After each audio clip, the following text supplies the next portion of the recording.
Hello class 7th. Today we will do the reading of the second chapter, The Adventure of the Mason. So listen this video carefully and then read your book. So let's start. The Adventure of the Mason. There was once upon a time a poor mason in Granada who could scarcely earn bread for his large family. One night he was roused from his sleep by a knocking at his door. He opened it and saw before him a tall, thin, cadaverous-looking person. "Harkee, honest friend," said the stranger, "I have observed that you are one to be trusted. Will you undertake a job this very night?" "With all my heart, senor, on condition that I am paid accordingly."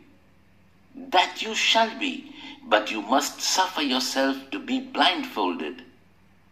To this the mason made no objection.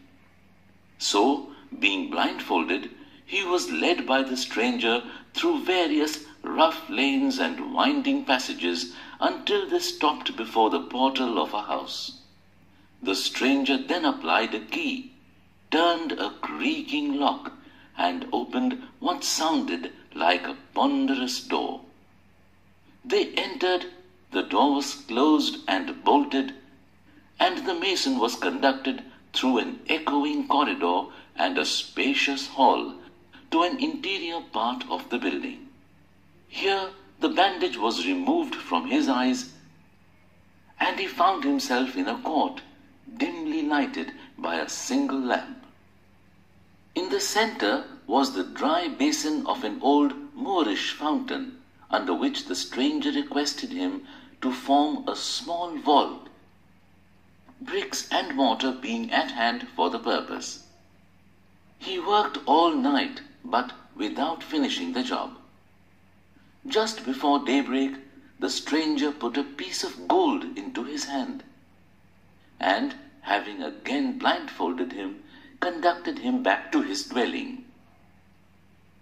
"Are you willing," said he, "to return and complete your work?" "Gladly, senor, provided I am so well paid." "Well then, tomorrow at midnight I will call again." He did so, and the vault was completed.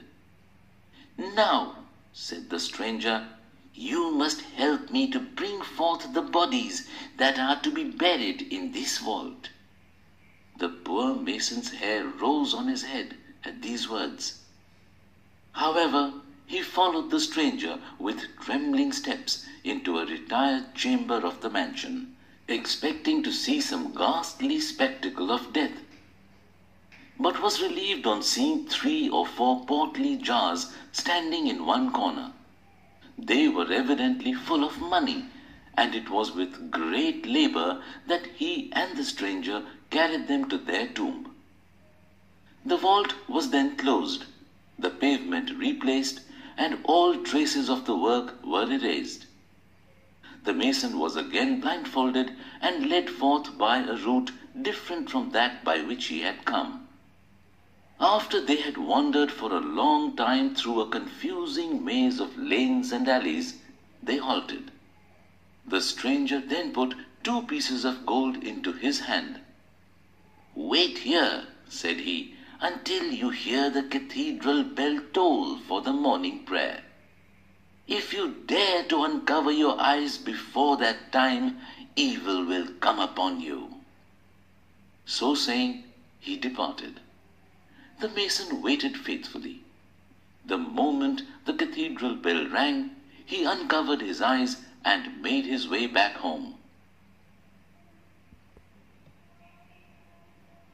He revelled with his family for a whole fortnight on the profits of his 2 nights' work, after which he was as poor as ever. He continued to work a little from year to year. As he was seated one evening at the door of his hovel, he was approached by a rich old curmudgeon who was noted for owning many houses and being a griping landlord. The man eyed him for a moment from beneath a pair of thick, anxious eyebrows. "I am told, friend, that you are very poor. There is no denying the fact, Senor. It speaks for itself. I believe then that you will be glad of a job and will work cheap. As cheap, my master, as any mason in Granada. That's what I want. I have an old house fallen into decay, which costs me more money than it is worth to keep it in repair, for nobody will live in it. So I must come up with a way to patch it up and keep it together at as small an expense as possible. The mason was accordingly conducted to a large deserted house that seemed going to ruin. Passing through several empty halls and chambers, he entered an inner court, where his eye was caught by an old Moorish fountain. He paused for a moment, for a dreaming recollection of the place came over him. "Pray," said he, "who occupied this house formerly?" "A pest upon him," cried the landlord. "It was an old miser who cared for nobody but himself. He was said to be immensely rich. He had no relations. He died suddenly, but nothing could be found except a few gold coins in a leather purse. The worst luck has fallen on me, for since his death people pretend to hear the clinking of gold all night in the chamber where the old miser slept, as if he were counting over his money, and sometimes a groaning and moaning about the court. Whether true or false, these stories have brought a bad name on my house, and not a tenant will remain in it." "Enough," said the mason with determination. "Let me live in your house rent-free until some better tenant present, and I will engage to put it in repair." The offer of the honest mason was gladly accepted.